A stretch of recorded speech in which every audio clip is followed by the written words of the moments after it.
Hello, Serge here from the Backyard Driver Range.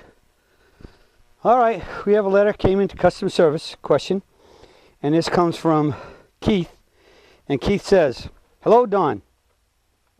The video on grip do you have the club across the fingers or across the palm? As I have been told, both ways are okay. Which way do you think is best?" Keith. Okay, Keith, this is a really easy one here, and as far as I'm concerned, the vast majority of golf instructors and almost anybody who talks about grip advocates that it be in the fingers. There's only one teaching philosophy that I know of that advocated it in the palm, as you said, or sometimes we refer to that as the lifeline. And so I think that's most of the world definitely does agree with in the fingers. Okay, now let me just talk a little bit about the problem with the one in the palm.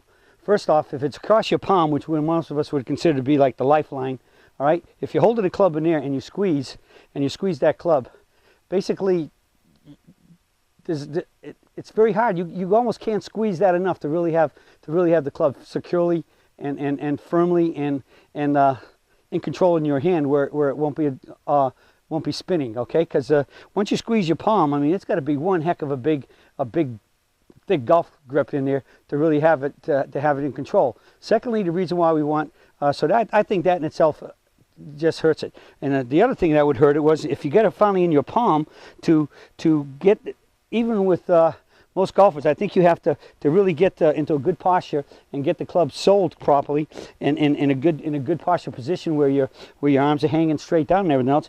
I think that your hand is going to be quite arched a lot, and the wrist in the upper arm, left arm for righties and right arm for lefties, and again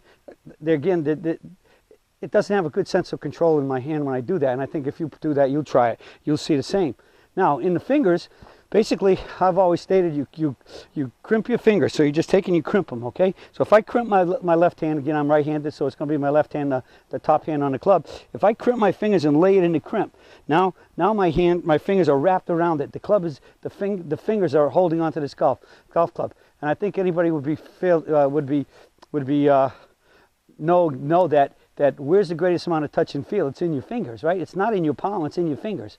All right? And so therefore, if you want to know what's going on with the golf club and have control of it, it has to be in the fingers just for that fact. Never mind the fact that now when you grip it in the fingers, which is when I grip it in the fingers here like this, I'm going to lay it right at the base, where if we look at the grip as a clock from 12 o'clock at top, 6 o'clock at the bottom, 6 o'clock will be kind of laid right across from the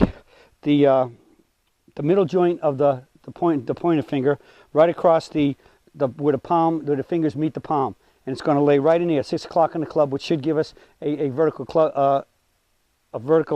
leading edge to the ground. All right, which would be in a square position.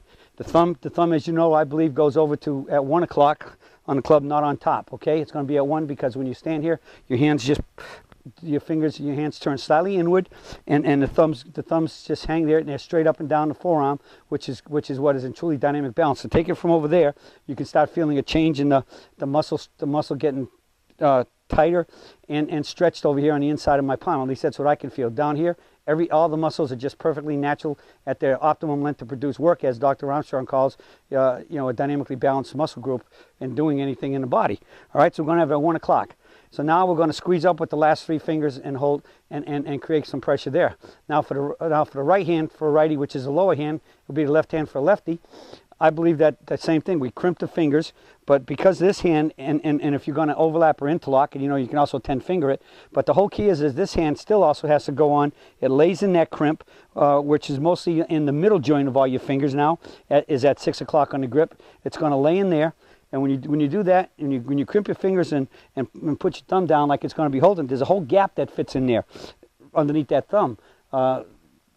So guess what? That gap is perfectly designed to just sit right on top. It has enough room for your left thumb to be underneath it when it sits on top of it. And again, this thumb goes over to 11 o'clock, which is like, sometimes I call it the trigger position if you were shooting a pistol, or if you were a fisherman and you're going to cast a rod, whether it be fly casting or any casting, you always just hold it in the palm right there. And the whole key is that you're going to maintain firmness in the last three fingers to control the rod and control the wrist, and there's no wrist cock even when you cast. All right, and so the big thing we want to make sure is that the club does not flop in that, like that little bit of V that is created when you sort of get into that trigger position. So we have just enough pressure of the thumb on top, touching the index finger, sort of like you were holding a pen to write, or a pencil, okay, and maintain that club in there. And again, last three fingers squeeze up.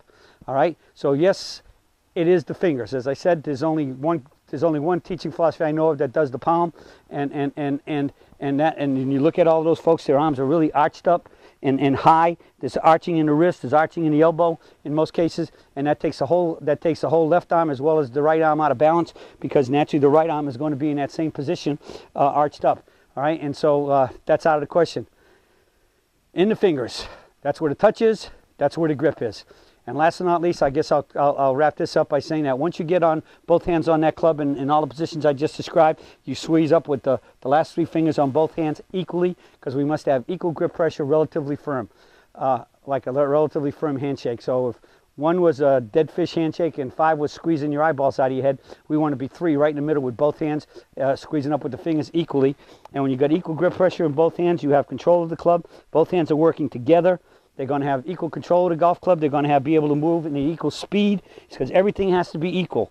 All right, and when you do that, you'll have control of the club, and you'll be able to make control swings so that you can make more consistent control swings, hit the ball more consistently, and shoot those lower scores. All right, so that's it for the search today on the grip. In the fingers or the palms, there's no doubt about it. It must be in the fingers. All right, well, that's it for today, and I'll be talking with you all again soon.